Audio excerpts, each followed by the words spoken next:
My name is Adriana Dinu. I'm the Deputy Director of the Bureau for Policy and Program Support at the United Nations Development Program, and it is my great pleasure to be your moderator for today.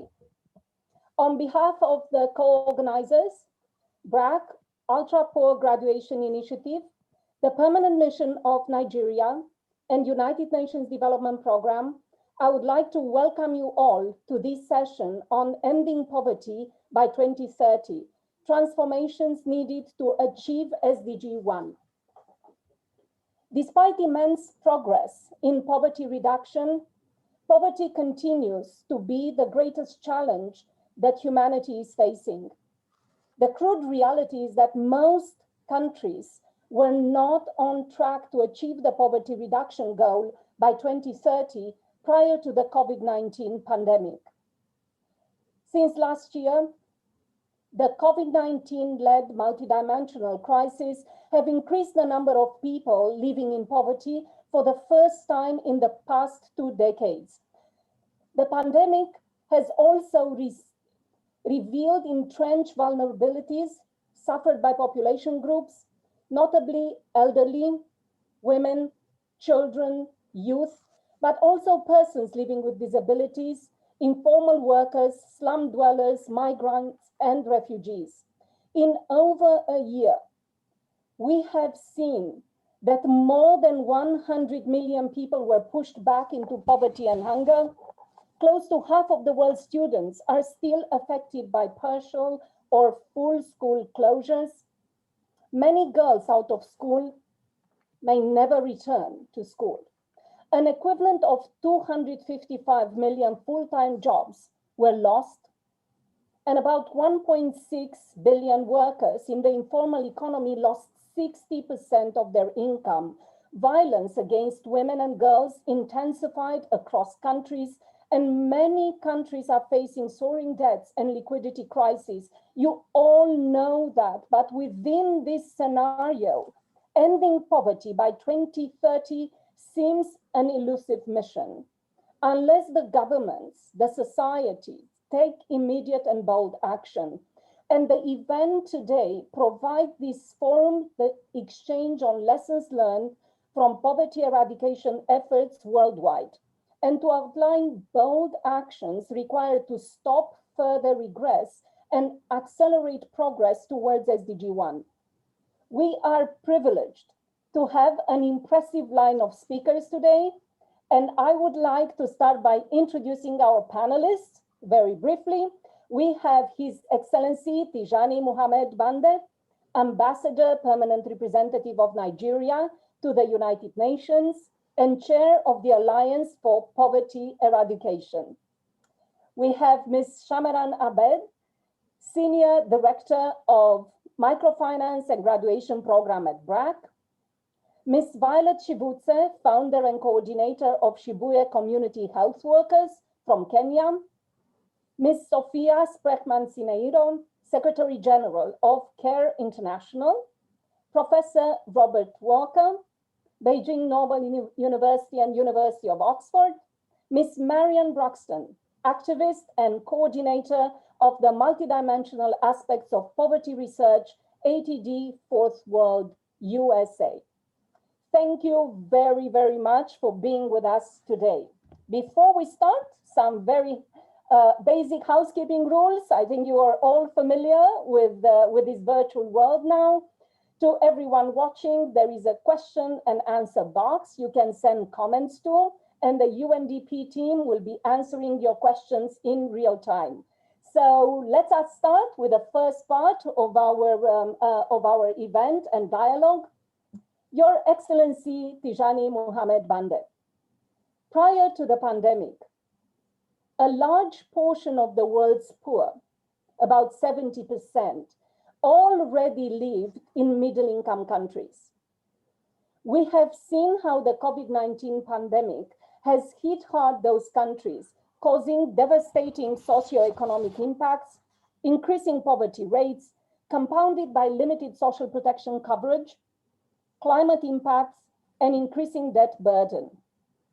In your opinion, how can middle-income countries, such as Nigeria, mitigate poverty reversals, and be on track to achieve the poverty goals by 2030.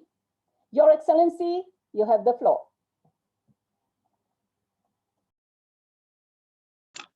Yeah, thank you very much, Madam Moderator.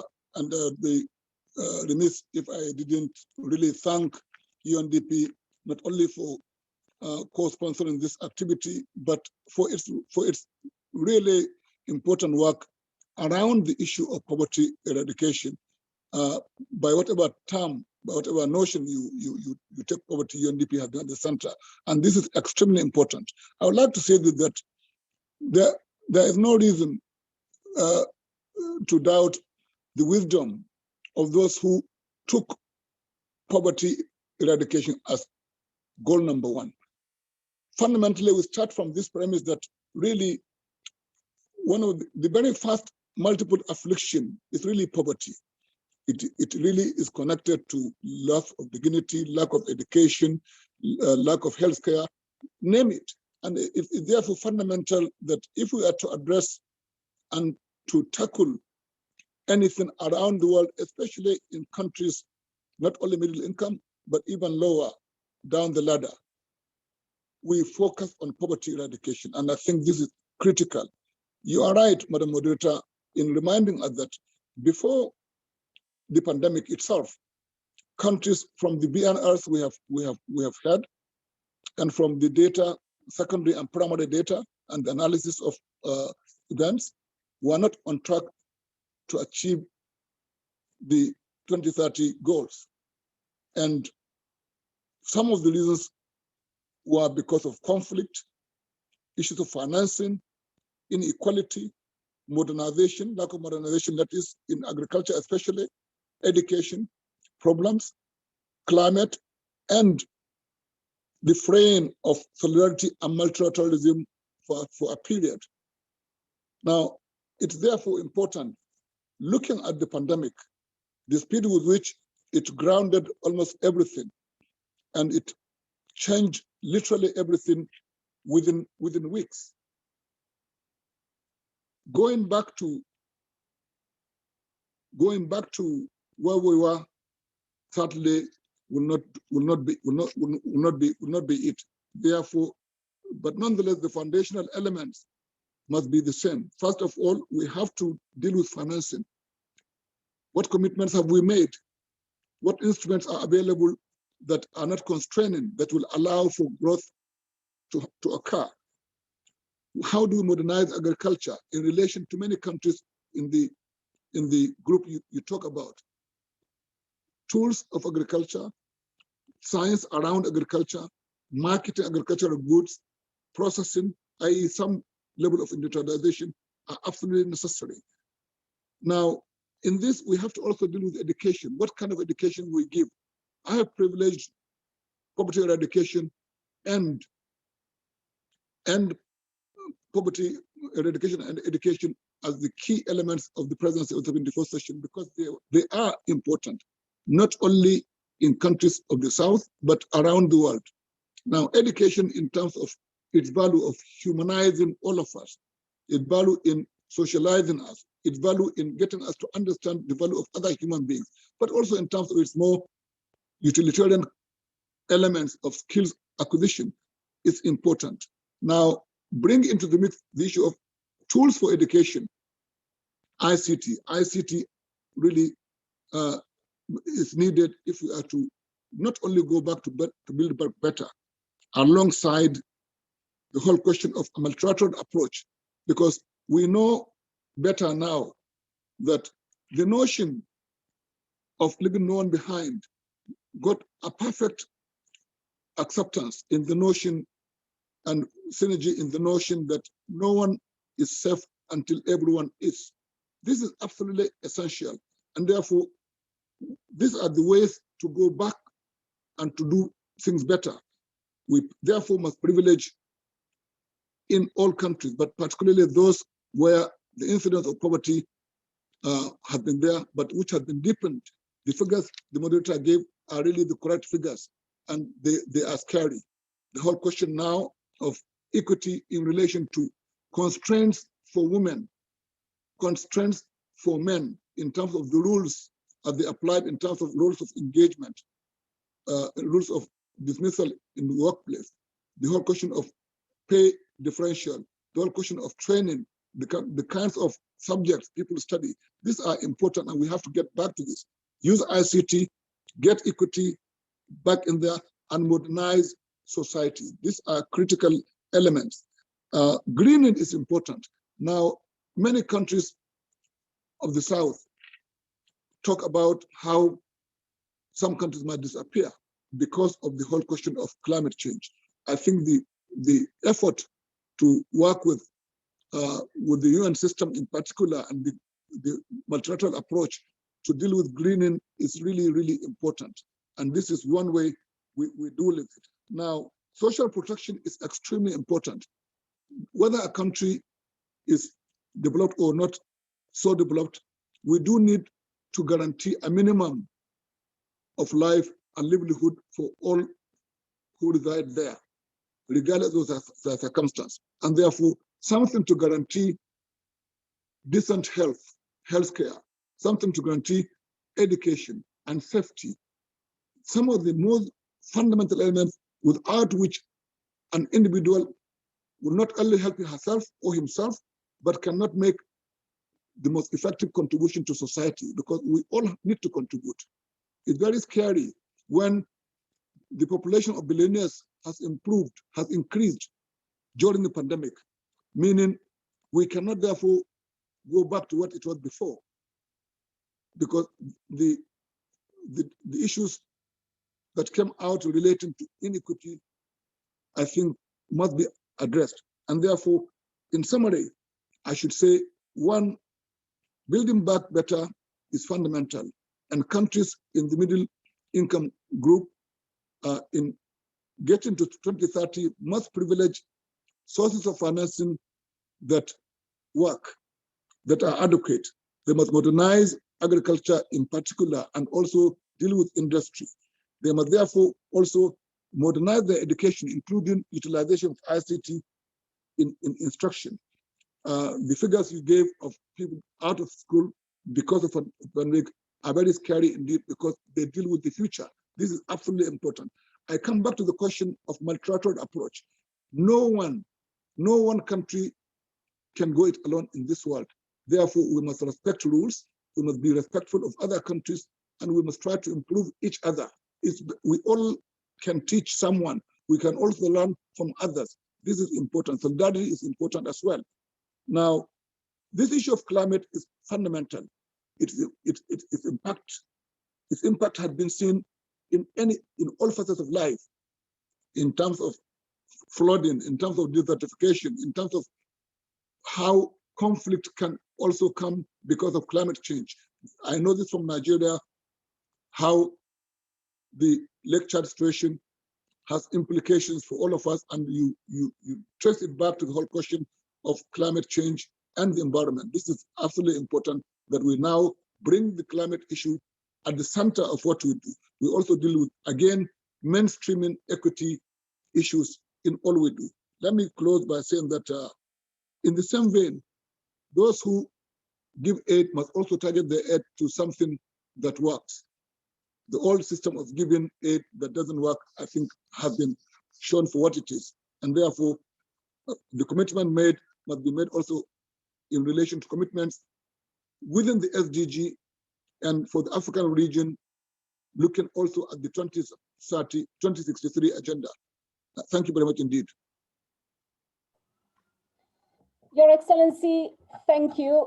Thank you very much for highlighting the fundamentals of combining investments and interventions on financing, on education, social protection, addressing climate change, and the issues of equity. So thank you so much. Moving now to Mr. Shamaran Abed.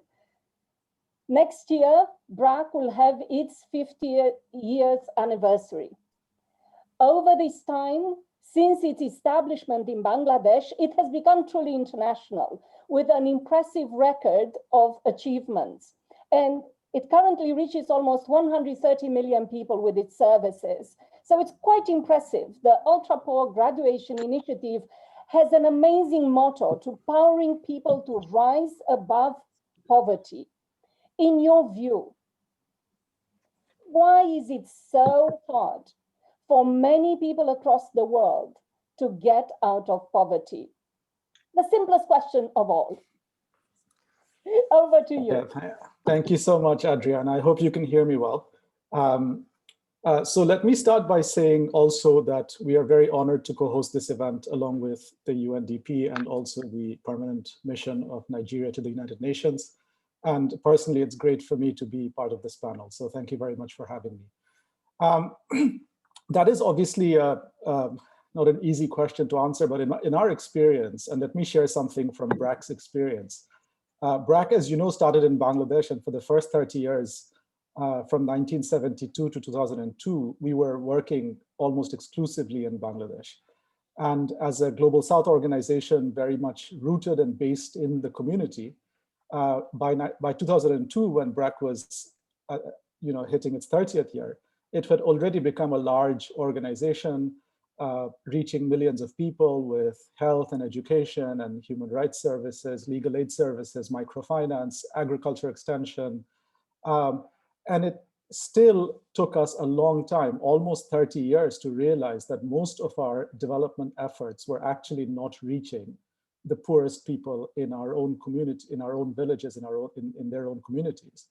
And once we realized that, and we started to look at why that was, we learned that the poorest of the poor, I'm not talking about the moderate poor or the vulnerable non-poor, but the poorest of the poor, who we call the ultra poor, are so marginalized, so vulnerable, that even if you don't intentionally, deliberately look for them and search them out, even within their own communities, you will not find them. And even in a place like Bangladesh, which is very densely populated, they're in the villages, but you have to really go out and look for them.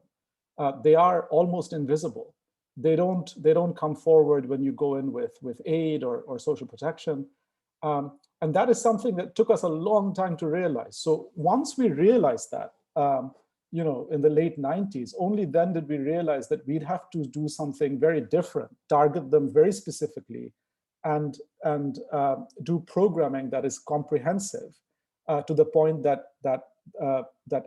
these programs actually have positive long-term impact on the lives of the ultra poor.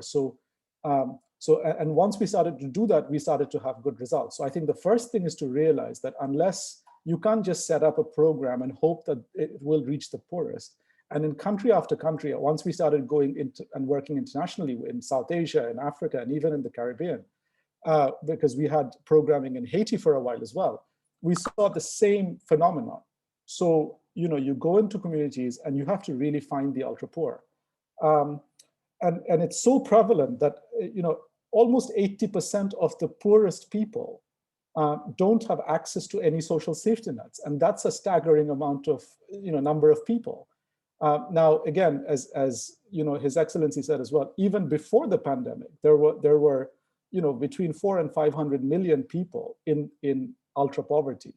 And now, given that the pandemic will plunge many millions more into ultra poverty, that number will only increase. So I think we've got our work cut out for us. We've got to really bring urgency to this work. We need to do it well. And I would just say that if we are committed to bringing and lifting and helping lift millions and hundreds of millions of people out of ultra poverty in the next 10 years, if that was even possible before the pandemic, and it's obviously going to be harder now, we really have to look at the multidimensional, complex nature of ultra poverty. We need to realize that people in ultra poverty are just not economically or financially vulnerable.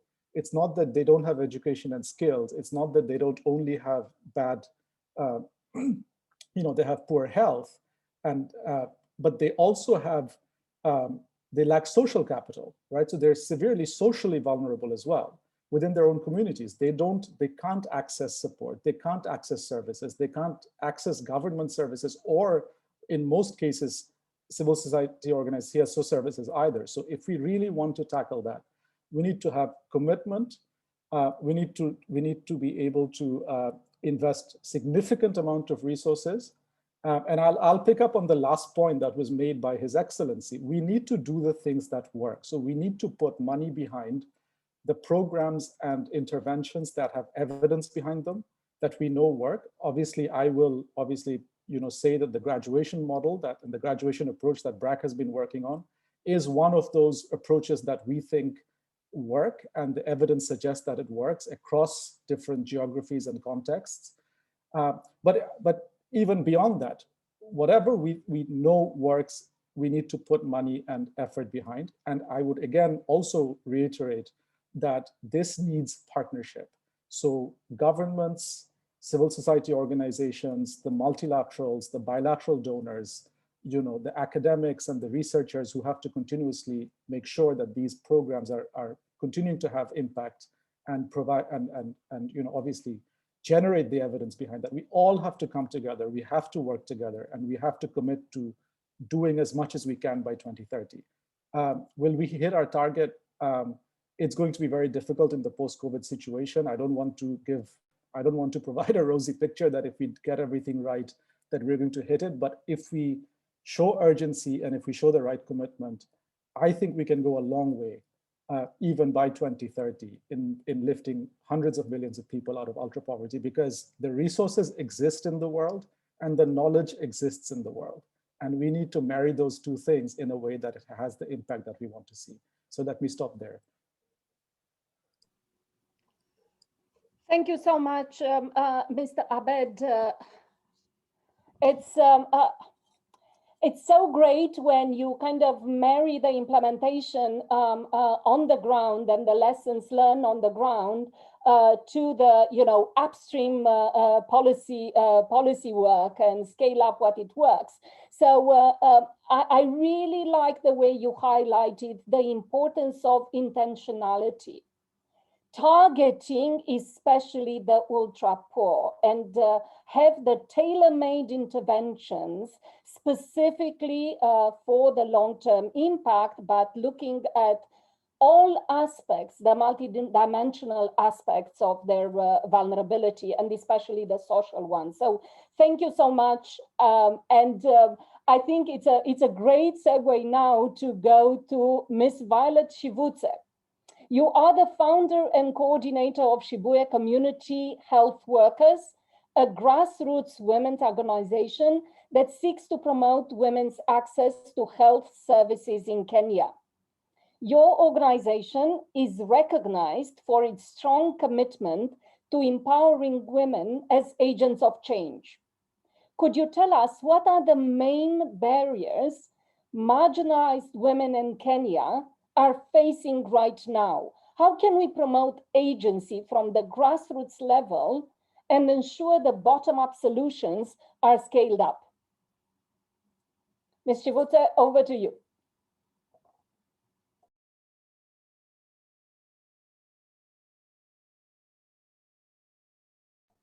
We cannot hear you. You are on mute. Okay. Yes, better. Is it now okay? It is perfect. Okay, thank you. Better or okay? Because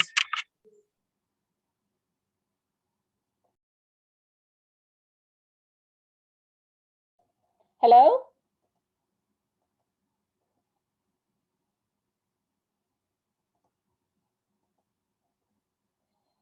I think we have lost Ms. Shivutse. Yes, I'm kindly asking the my colleagues to see if we can reestablish a connection. So what I'm going to do now, I'm going to move to Ms. Sofia Sprechman-Sineiro. So CARE's mission is to fight poverty and injustice by empowering women and girls. We have seen the disproportionate impact of the pandemic on women and girls and how women are still shouldering the lion's share of unpaid care work. Why should societies and governments focus on the unpaid care work? And how can we effectively make the business case for generating better data and protection for those working in this sector?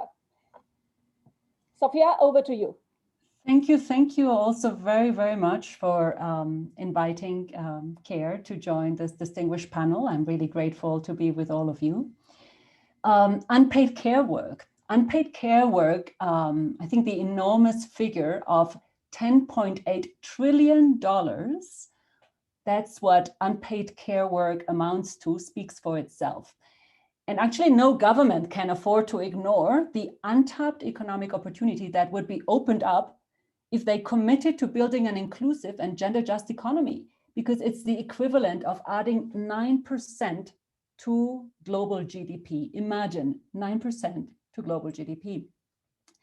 And let me also stress that the systematic exclusion and marginalization that has kept women and girls at the margins of economic development, due often to that untapped resource of unpaid care work, is actually a global phenomenon. Every economy is guilty of doing it in varying degrees, of course, some more than others, but it is truly global. And unpaid care work has further increased by 30 to 40% for many women in the past year. Childcare, education at home. And this is the reality that COVID-19 is forcing us all to face head on, that it is no longer acceptable to just build back. It is not acceptable to build back to what it used to be. We actually have to build forward in ways that eliminate harmful social norms and the structural barriers that women face day to day. That means making sure girls have the ability to complete their education, that they can open a bank account, that they can access credit if they want to start their own business, and much, much more. But all of this is not possible, of course, without sex and age and disability data. Women and girls are often rendered invisible to policymakers, so if that data does not exist.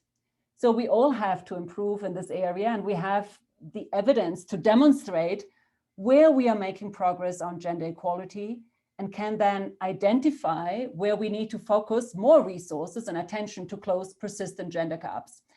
And this gender gap, and may I emphasize that, actually matters hugely to achieving SDG-1, because without addressing these gaps, we will fail to achieve not just SDG-5, but all SDGs. We cannot build forward when half of humanity is being pulled back. So, you know, it is the one SDG that unless we achieve it, it will really impact on all other SDGs. So, and when we look at where women and girls are today in the midst of a pandemic that has been catastrophic for most of them, we actually see very hard-won rights being undone. And we are at a real risk that millions of women will slip back into extreme poverty. And this is, of course, not the legacy that any of us want to pass on to next generations. We need to recognize that we are truly at a global crossroads where inaction has never looked as costly as it does now. We must stop seeing care work, therefore, as a women's issue and accept that it is an economic issue, and tackle the social norms and structural policies and practices that view unpaid care work as a female prerogative that is systematically undervalued and marginalized, and prevent women to have the rights and the access to fully realize, of course, their economic opportunities. We must accept that childcare is not a luxury, but a critical building block for an inclusive and equal economy. The good news is that a global multi-stakeholder group, the Generation Equality Forum, actually just under 2 weeks ago, has had its big meeting in Paris and online, has just spent the last 18 months developing a global acceleration plan, and to make sure that we achieve gender equality, and with that, all SDGs. And one element of that global plan focuses on how we can achieve economic justice and rights for women and girls in the next 5 years. And actually Violet organization is also part of that commitment, which is really important to point out.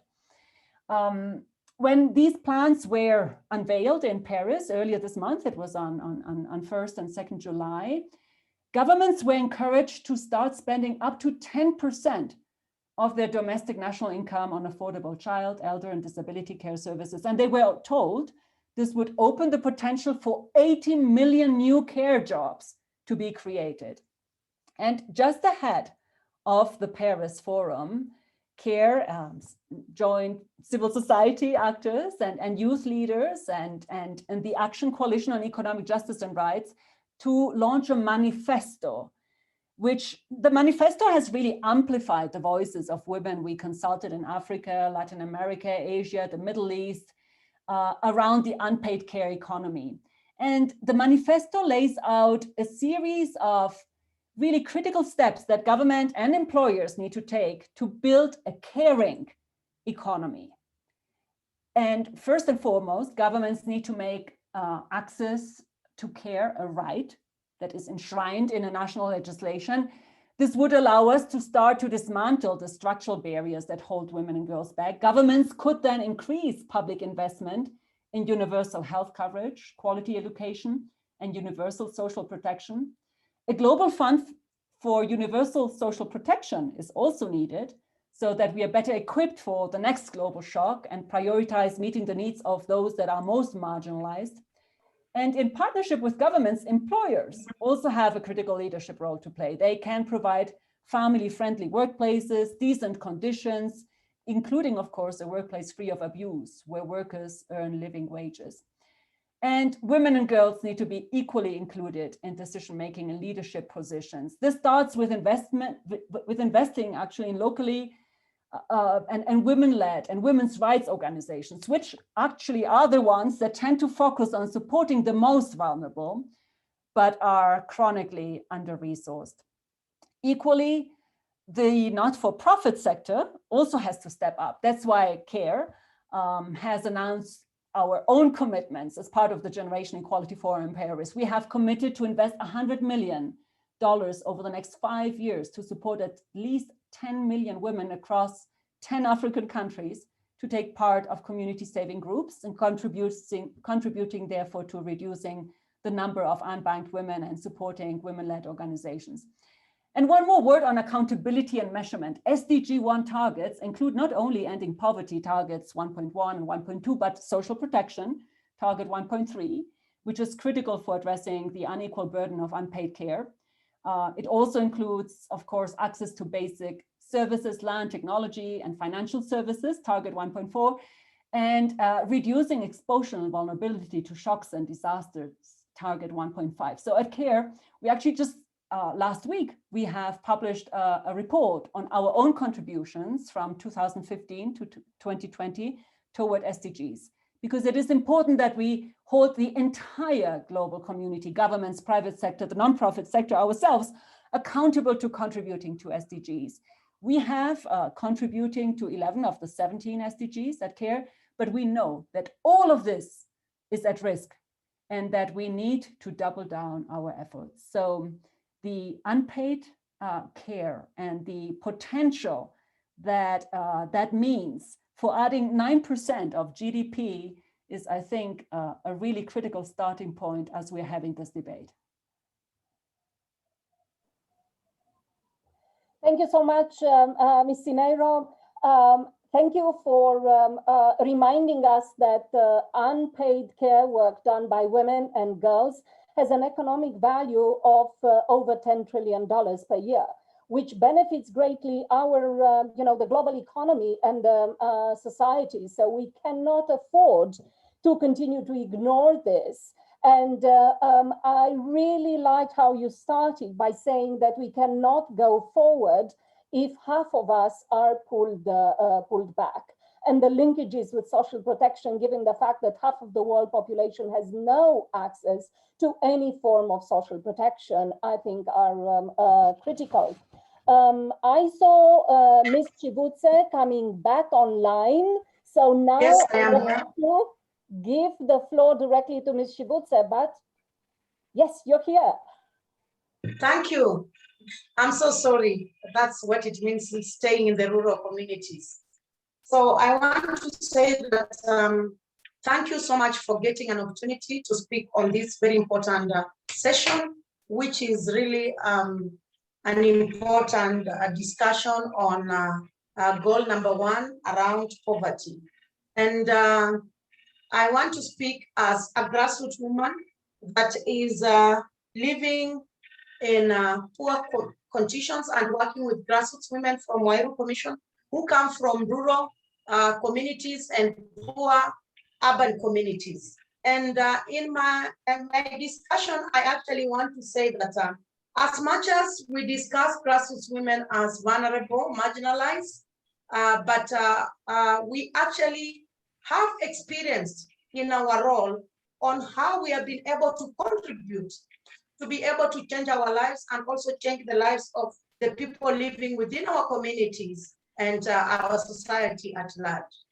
So I want to say it is timely to discuss the current status of the goal and the target in terms of the actual measurement progress and trends. Because we all know since March 2020, we are facing a major challenge that was not foreseen. The COVID-19 pandemic that set back even the small gains that we made in the past 5 years since the adoption of the SDGs. And the Agenda 2030 in September 2015 were developed in gains and improved people's livelihood to end poverty. And most of matter in months with millions, we were able to see how this failed in just a quick away of what had happened. The main barriers faced, as you had said, asked me the question in Kenya, and this is not just in Kenya alone, it's broader than Kenya, even in other countries where we are working as a global movement of grassroots women, is that we have economic issue on the rural and urban poor women who are engaged in informal sector activities, and the informal sector has not been considered so much as a place where economic empowerment of women can actually be tapped. The unrecognized role of caregiving, and when we talk about caregiving, especially for us in Africa, and myself, who emerged in the world of development because of how my community was hit with HIV, we are talking about care in the context of countries where health systems have completely failed. Women are facing challenges and have had to come together to provide care. And this was really seen in the HIV pandemic, where many women built alliances, came together as a collective to address HIV/AIDS and to respond to the big number of people that were lying in beds in houses. We have another issue that is around access and control over productive sources like land, finance, and other property, including technology, which is really hindering women or hindering this goal to be achieved in the perspective of grassroots women and the communities where we live in. There has been lack of support for entrepreneurship strategies that span social protection, access to procurement, and preferred market opportunities. And I want to say that as Wairu Commission, this is one area that really we have been really angering in the economic justice. Even when we were in Paris, we spoke about this very much, and we did commitments on how recognizing the role of grassroots women, the contribution of grassroots women can accelerate implementation of the SDGs, especially the SDG in poverty. Recognizing the contribution of women in small sector, in farming, agricultural activity, the small scale farmers, is actually very important. I want to say that it is actually very important for us to understand when we are talking about productive assets. For us, for example, in the rural community where I come from, land is the source of livelihood for most of us. We do not just get food at the table or nutrition. We also get food that we sell to our neighbors, that we sell to other markets. And we all know what happened during COVID-19 with the lockdowns, that women were unable to move from one place to the other place to sell. I have refused to accept that this is something that was brought by the COVID-19. This is an area that was never addressed on how grassroots women in rural communities can access markets, in how the market centers were even built, and the infrastructure that supports grassroots women to be able to reach market, including the technology on how do you use your phone to reach other people that need supply, and how do you make this fresh produce to reach this area. So this COVID-19 was actually a lesson for us, or it is a lesson for us to learn. What is it that we have not been talking about? And be able to open our eyes from the lens of grassroots women, from these communities that are in poor areas, they are in rural areas, and not just look at these women as vulnerable that need support, that need to be taken things to relieve food and whatever. The grassroots women are showing how much they can be able to produce. And we have books that are writing about this every time. The other thing that I want to talk about is how we are able to formalize as the role of grassroots women, to formalize even our role in issues of decision-making around land. As much as in my experience, right from HIV/AIDS, people know that on the ground we have grassroots women that are doing caregiving. Everyone knows that in the farm, when you go to farms, when you are doing agricultural activities, even partners that fund agriculture, that fund food security, they know whom they are going to get in the land.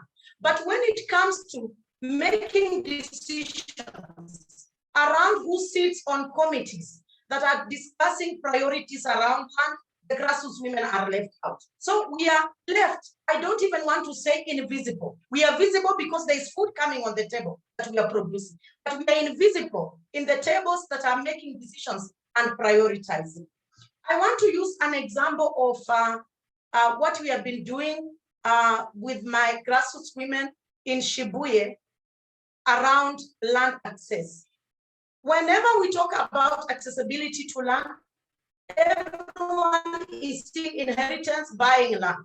But for us in our community, we saw the trend on how grassroots women were accessing land. If they were unable to get land through inheritance, because it's a process, it creates conflict, they were also seeking alternative on leasing land, which was really having a lot of difficulties and problems because it wasn't streamlined by the government. We sat as grassroots women and started looking at these trends, and we changed these lessons that we were learning, the trends that we were learning, the conflicts, to making a possible way of streamlining the land lease. And we were able to come up with the land lease guidelines. If you Google community-driven land lease guidelines, you'll find it. We started using this with our chiefs, the local community, to show that we can actually access land through land leasing. It is quicker. It doesn't require a lot of money. Women can also access land as a collective and plant crops as a collective and be able to even access farm subsidies that are provided by government. When we saw how it's working, we registered the game. We thank God that we had a documentary that was done on the national media and everyone was excited. At this level now, we have pushed this document to the government. Now the government has adopted to use this to be able to come up with a policy or legislation that is going to guide land leasing. And even the guidelines have already been adopted in 9 sub-counties. This is what grassroots women are contributing on the table. And we are now moving to another county with the same 2 more counties to streamline land leasing so that grassroots women can access land. I'm just using this as an example to show the important role that grassroots women are playing, the realistic role that we are providing in addressing issues that limit us to be able to realize the SDG-1. And it's now from such a forums that we want to hear. How do we ensure that the contribution of grassroots women is recognized? The partnership that we are developing with grassroots women is partnership that positions us as equal partners. The resources that is working on these issues on SDG-1, all these resources around agricultural activities, resources around food security, resources around credit, my financing and whatever. How do we ensure that these resources can reach grassroots women, and grassroots women can be able to inform how to ensure that we are working on SDG-1 in a more comprehensive manner, where you are not just looking at one area.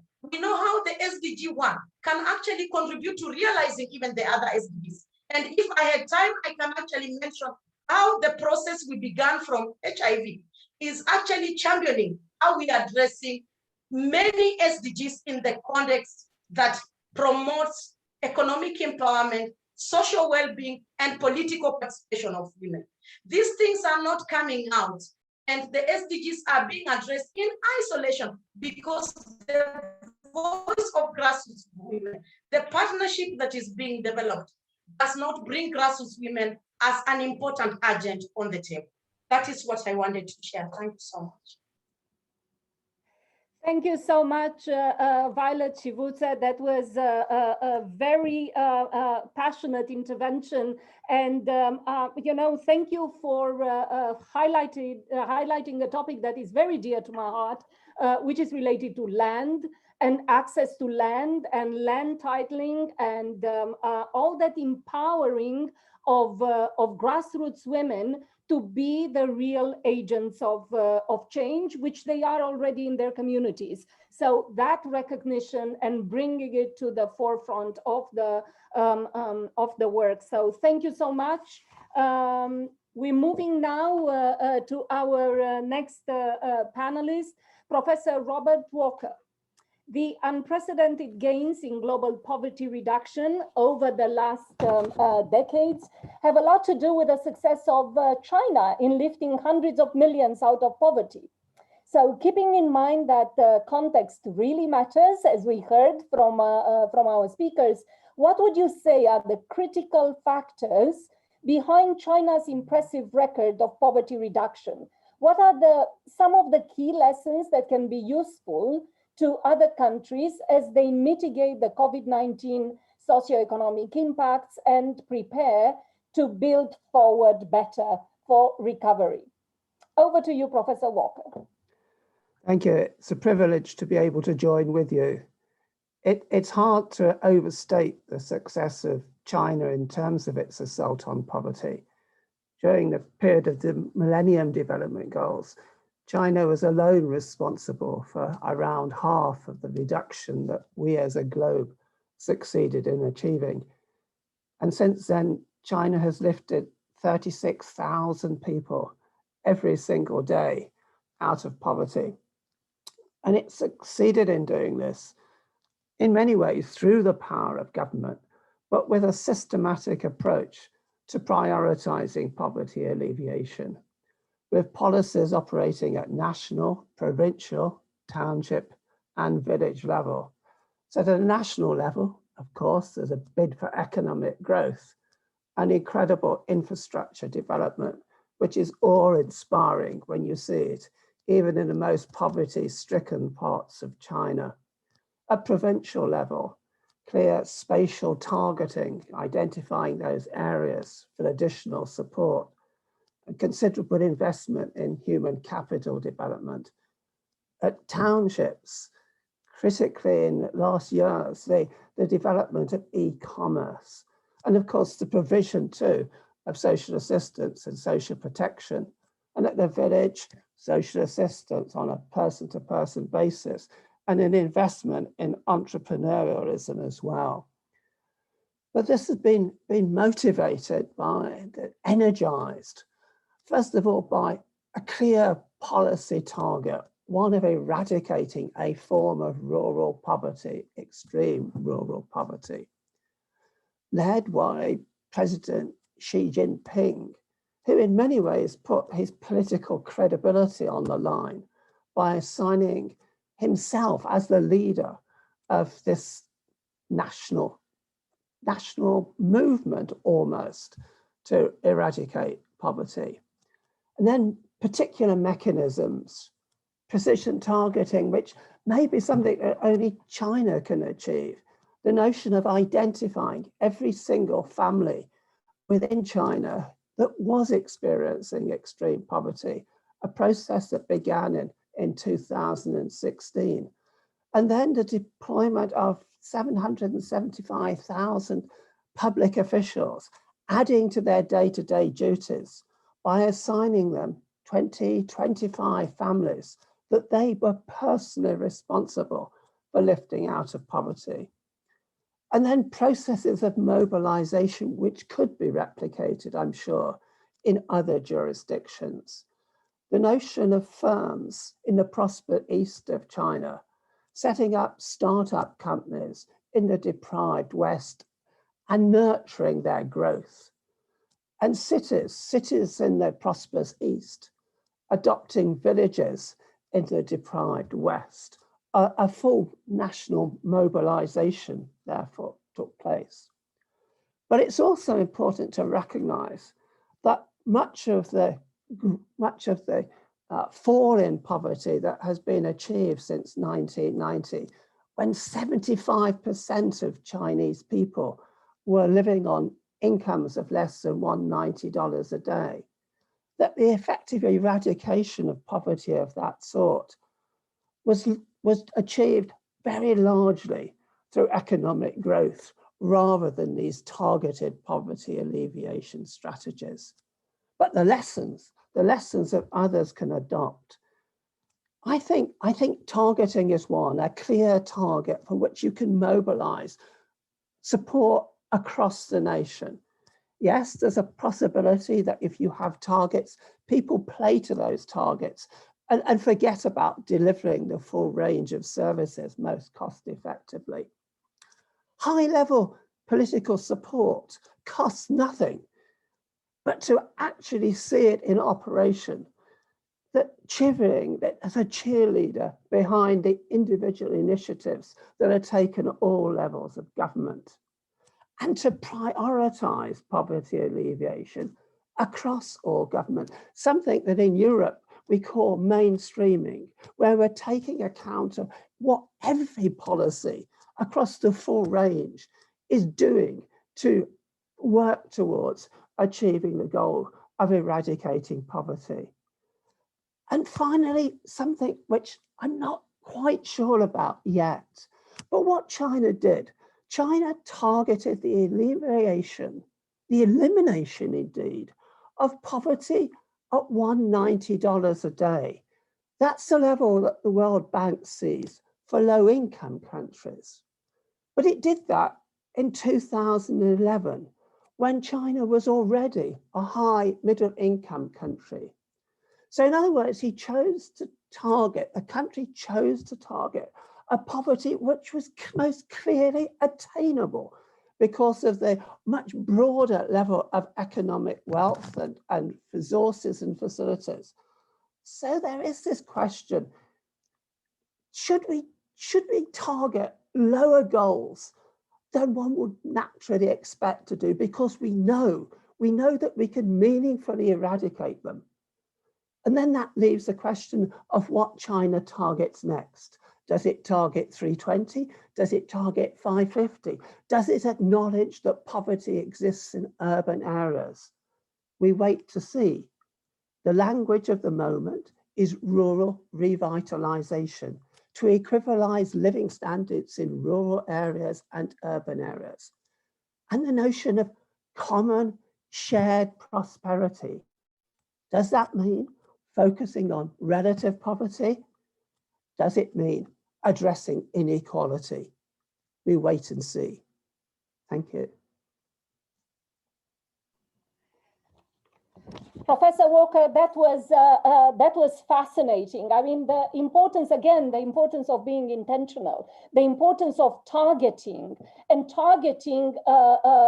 together with support across, at the national, regional, township level. I think this is indeed, we're waiting to see, but at the end of the day, I think is about inequalities. It's about targeting the inequalities. It's a fascinating story indeed. We're moving now to Miss Marianne Broxton. To truly achieve SDG-1, we need to eradicate poverty in all its forms and dimensions everywhere. So this means poverty is a universal problem affecting developed and developing countries. As we heard, poverty is also recognized to be a multidimensional phenomenon beyond income deprivation. So your organization, ATG Fourth World Motto, is all together in dignity. Another amazing motto of an organization today on the panel. By engaging people experiencing poverty directly into policy, engaging directly into policy making. So based on your experience as an activist and as a researcher on poverty in the United States, could you tell us what, in your view, are the main barriers for poverty eradication in the global north, and what can we learn? So over to you, Ms. Broxton. Yes, thank you. Thank you very much for your question and for the opportunity to take part in this dialogue today. The first step, I would say, would be to start with the language that we use when we talk about poverty. And this may seem oversimplistic, but the language that we use enforces narratives. You know, it otherizes people. It strips them of their humanity. You know, when we say the poor, the homeless. And once that happens and you become seen no longer as human, it's that much more easier to marginalize a person or to subjugate a person. And then it's okay if we treat you this way. It's okay if you live in poverty, in substandard conditions, and don't have access. Another word that when we talk about the terms that we use is when we talk about generational poverty.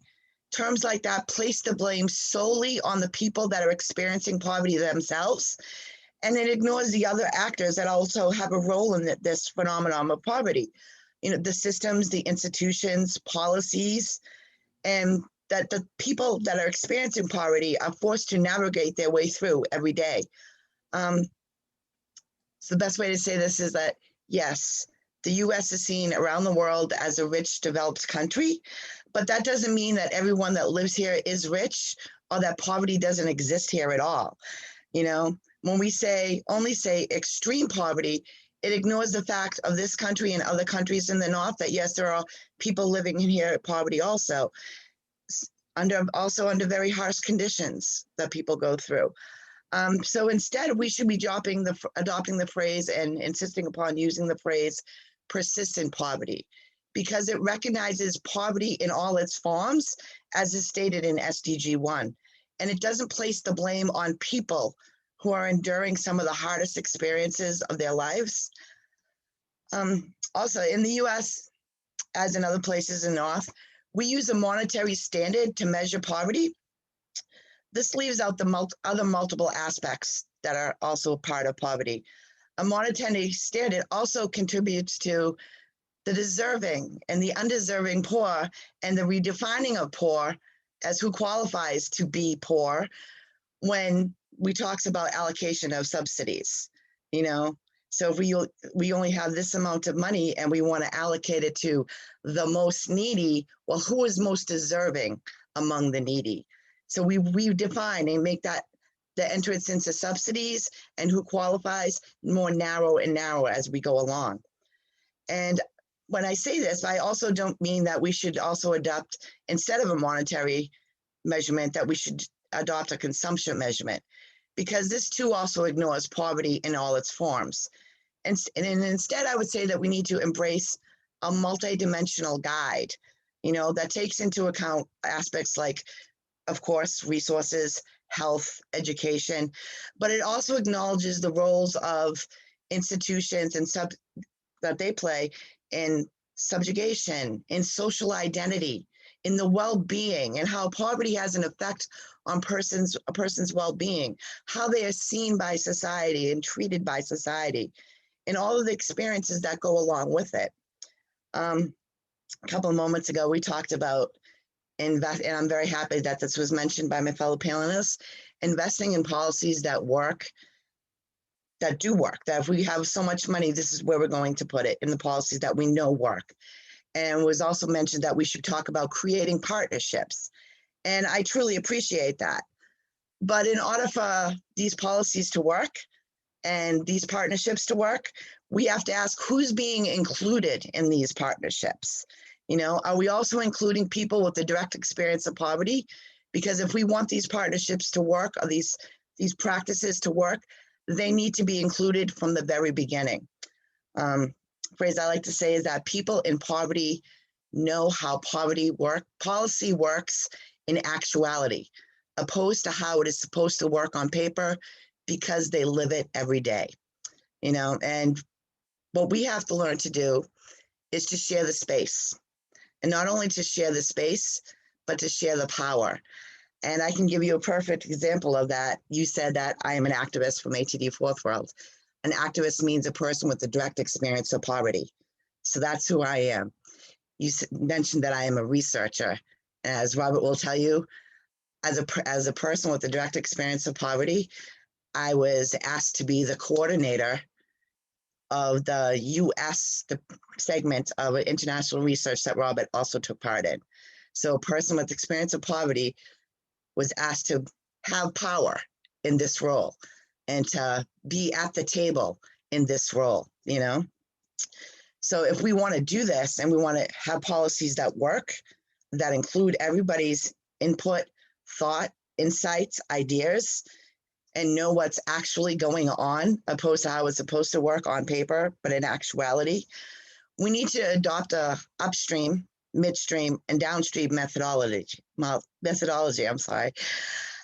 based on inclusion and equity, meaning everybody is at the table, you know, because I know it was mentioned earlier, they saying that it seems sometimes women are seen as invisible, but they're really there.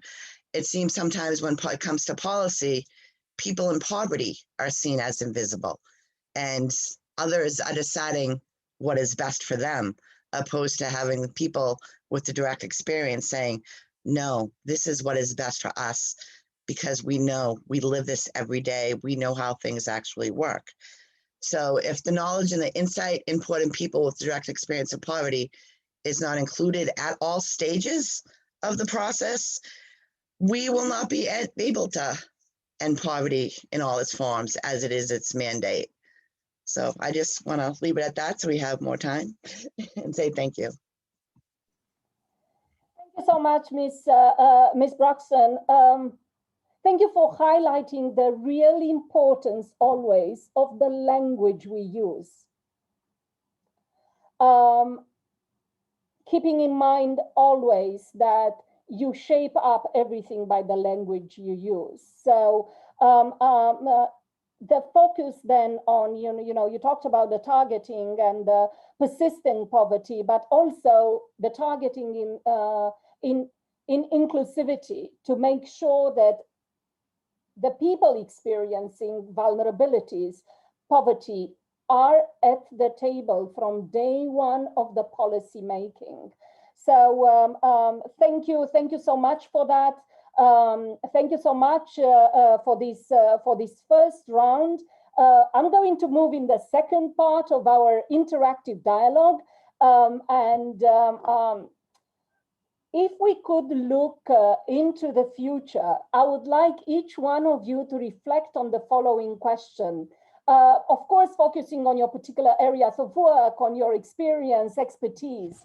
As countries and societies move towards an inclusive and green recovery, which this is what we want, in your opinion, what should be the top 2 priorities to promote transformative actions to stop regress and accelerate progress on SDG-1? Is it possible, in your opinion, to do it by 2030? And if yes, how? So you're going to have between 1 and 2 minutes. I'm sorry for this, but we took a lot of time in the first part and it was fascinating and I didn't want to interrupt anyone. So let's see, 2 minutes for this question. So I will start with Your Excellency Tijani Muhammad Bande. Over to you, Excellency, Ambassador. Yeah, thank you very much. I'll be very brief. Certainly, I would pick, among others, investing in education and advocacy relating to the moment, the issues that we raised, and I would then deal with doing policy that is sensitive to data and disaggregated data so that we know what we are putting and what the result is. So back to education and advocacy is really to do education differently. ICT, more support to multicultural understanding, and education that also looks to the issue of skills needed for the new economy or for the emerging economy or economy of the future. That will include, of course, the whole question of global warming and our connectedness as a global community. The issue of policy is really like the last speaker stated, what would work, what would not work, and why? What is the data supporting? So that policy is monitored on the basis of what outcome we desire in relation to the resources we put into this. So measurement is important. These are the two issues that I would prioritize in relation to 2030 going forward. Thank you. Thank you, Excellency. So we have education and advocacy and evidence-based decision-making, and we are going to be there. So the next, Mr. Shamaran Abed. So let's see. Yes, thank you very much. I'll try to be brief, but let me just start by saying that, I hope that we are moving towards a recovery. And I think it goes without saying, given where we are today, that one of the first inequalities we've got to get rid of now is vaccine inequalities. If the whole of the global north gets vaccinated and the global south doesn't, there's going to be a big disparity on when countries even start on the road to recovery. So that's just a quick point on that. But if we, I mean, again, I would probably repeat some of what I've said before, but I would just say that, look, there is a lot of support for increased, better social protection, social safety nets. If you look at my country, Bangladesh, we have over 100 social safety net programs run by more than 25 ministries of the government. Most of them give you bits of drips of money every month. Perennially, doesn't help you move out of poverty, it just helps you survive. It gives you a basic floor. And just more of this is not going to pull millions of people out of poverty, and definitely not by 2030. So one of the first thing I would say is we need to transform social protection, right? We need to transform social protection from basic consumption support to productive inclusion.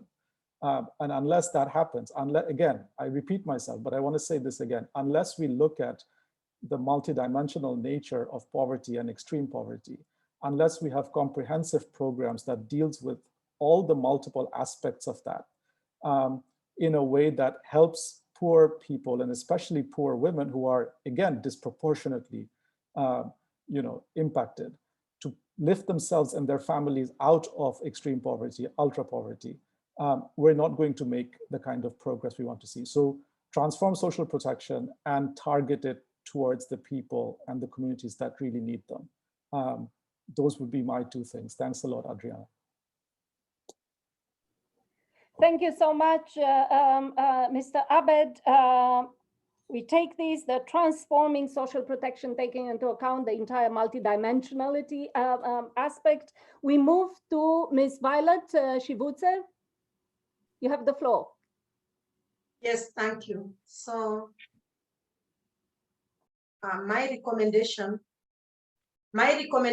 would be to fund livelihood, basic service, infrastructure, and natural resource management approaches that are community-driven and foster local knowledge and adaptive problem solving. For example, how a mechanism such as the Community Resilience Fund that have been an innovation of grassroots women-led cooperatives and savings groups, and have proven to be very powerful, such initiatives.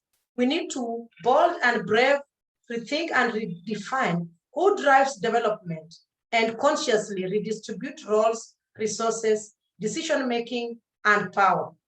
And we also need to invest in and put the resources to end poverty in the hands of community and grassroots-led groups that already have proven practices and innovative solutions. The second thing I would say is to foster collaboration on disaster and risk reduction processes that bring responsibility and resources closest to the risk bearers and sustain partnerships, which everyone has been talking about, between local authorities, grassroots women groups, and other key stakeholders. We need to localize decision-making and resource allocation for effective prevention, response and recovery, and preparedness. We must recognize that the local actors, especially grassroots women, are both the first respondent. They are reaching communities where the national governments often cannot reach. And also providing and increasing direct, flexible finance to grassroots women organizations to upscale their innovations and integrate solutions to local challenges is definitely one smart transformative action. And governments and development institutions can take this to end poverty and meet the Sdg-1 targets. And last but not least, it is good to ask how the UN can incentivize partnership between organized grassroots women groups and government entities, local and national, as well as development institutions to facilitate women participation and real engagement towards gender-responsive decision-making and signal that women would be compensated for extraordinary measures we have due to the failed dominated leadership models. Mayor, thank you. Thank you so much, Ms. Shibutse, for highlighting again here the importance of local action. So we're moving now to Ms. Sofia Speckman Cineiro. Thank you very much. And so 2 recommendations, and is it possible? You have asked us to respond. So you will not be surprised by my first recommendation, because I think if we're serious about transformative change to end poverty, we have to center women and girls at the heart of the efforts to deliver an inclusive and green economy. The Secretary General actually has said as much himself. I think he even went further because he called women's leadership a game changer. So we have to stop ignoring the needs and rights of women and girls. And the best way to do that is by including them in decision-making processes that will impact their lives. That requires, of course, that women and girls can participate in meaningful ways throughout the planning cycle, from beginning to end. And that must be replicated at local, national, and international levels, so that women leaders can become role models and normalize this form of gender equality for future generations. So, and frankly, when it comes to the COVID response, we're not seeing the leadership of women. In fact, when you look at kind of national teams that are responding and leading the way out of COVID and the response to the pandemic, only 25% of those teams are women.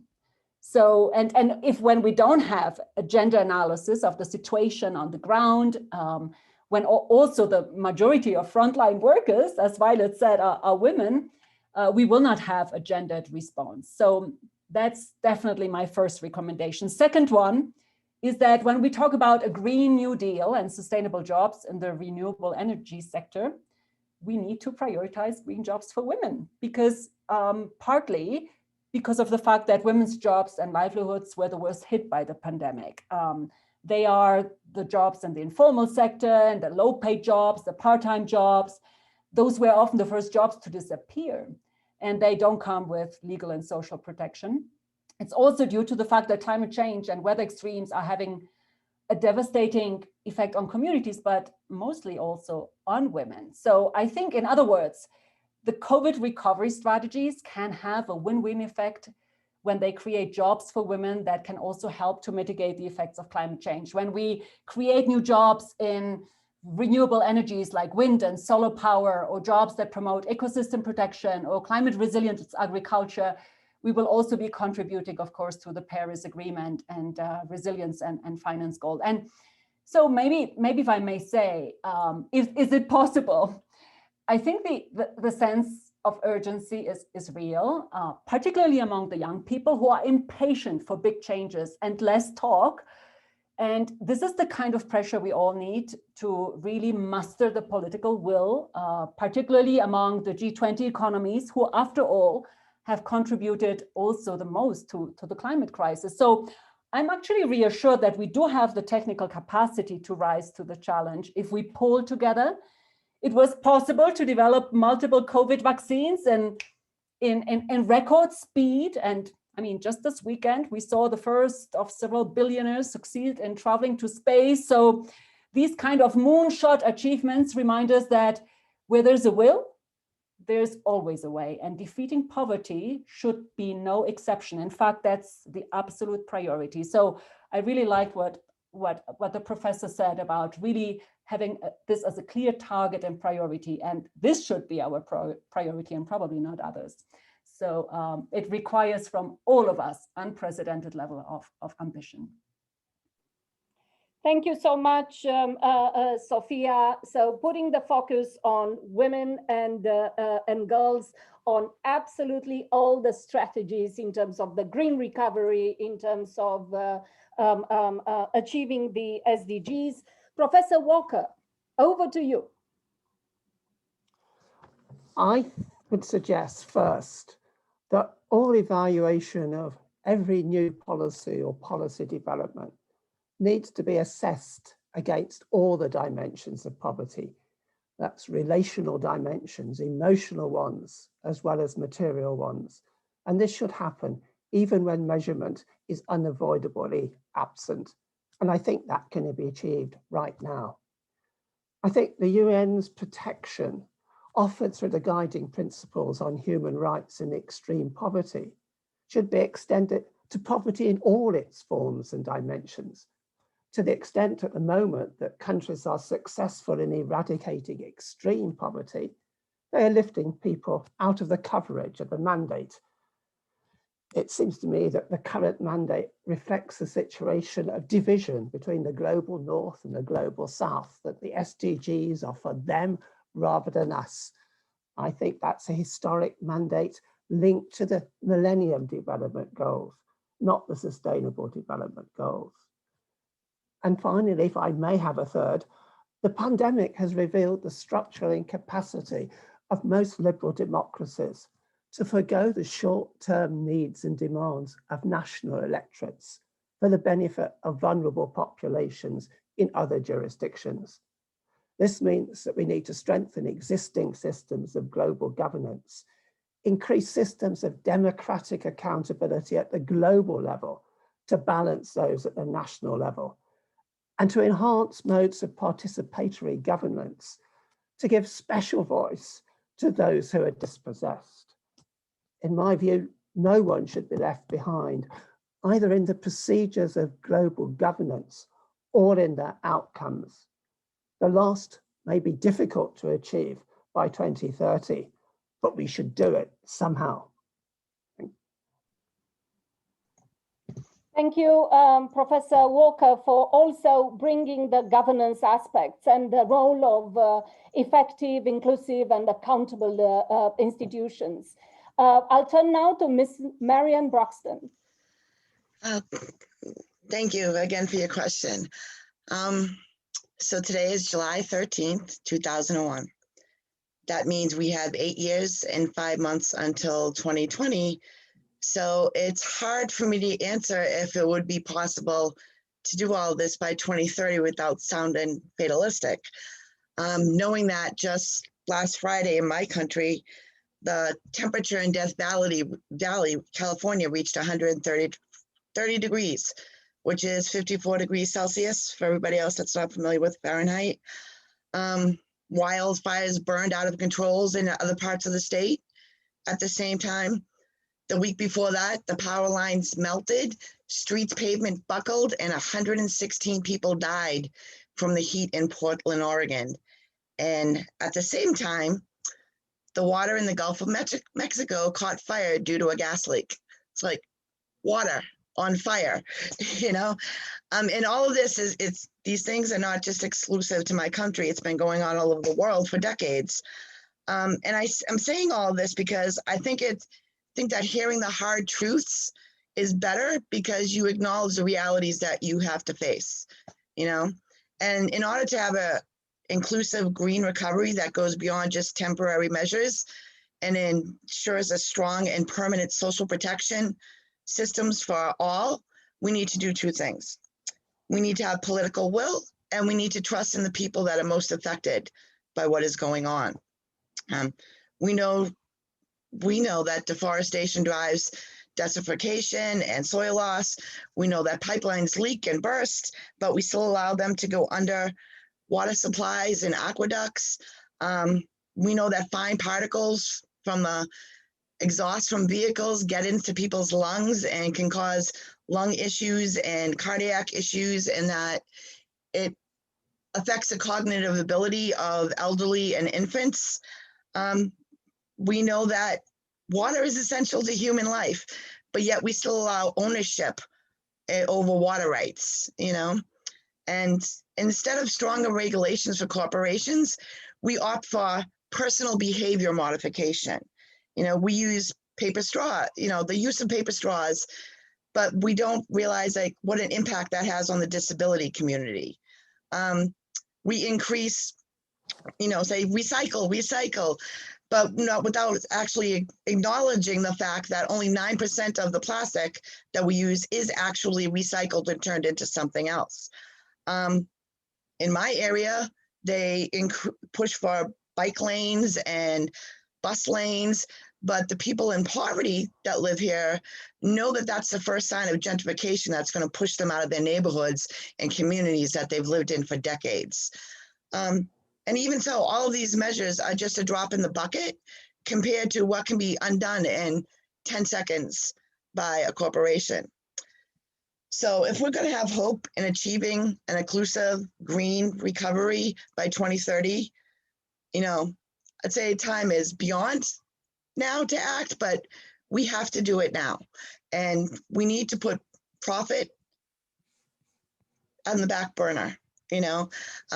We need to put people over profit and have the political will, because we know all of these things, but we have to have the will to do it, you know, to realize that it affects all of us. And that we need to create and enforce stronger corporation regulations. We need the political will to do that.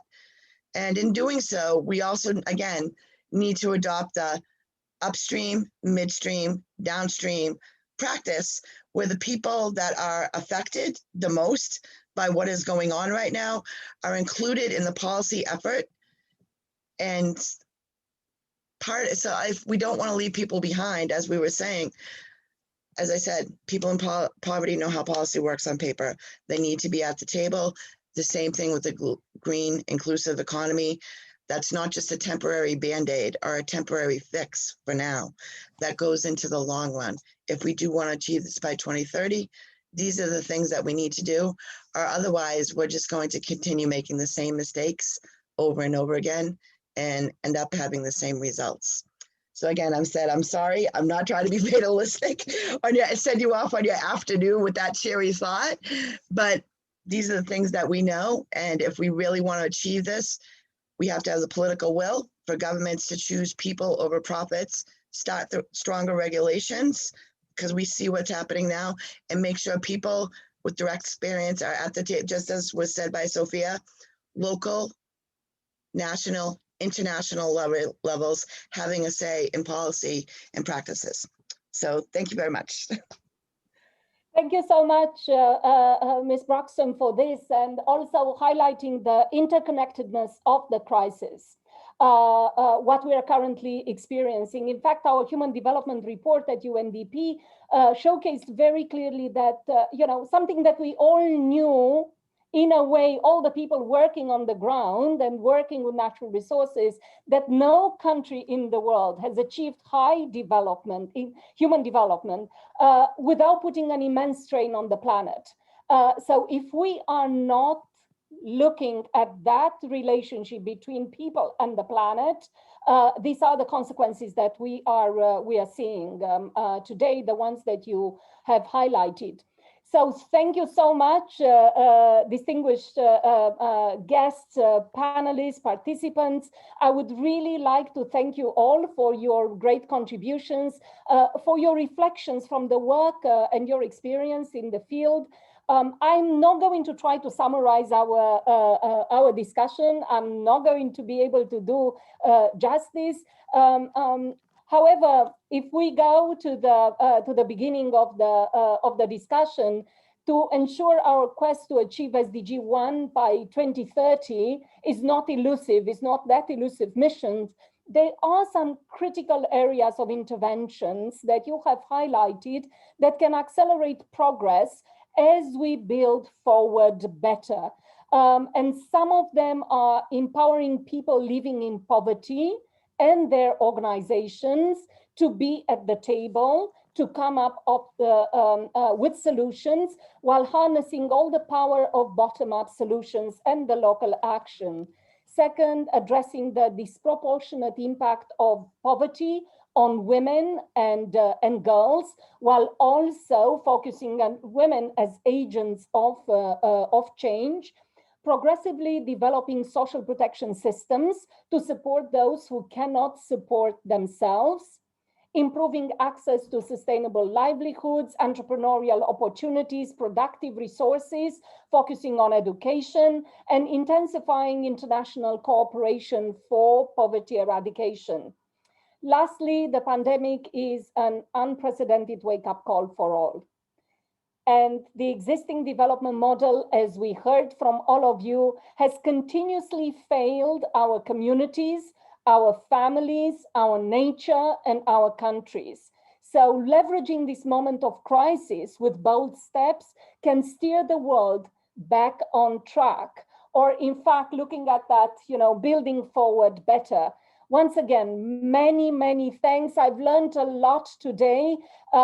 It's wonderful, and I feel very privileged to be in such an amazing company. Thank you to all of those who listened to this event. Have a great evening or afternoon wherever you are in the world. Thank you.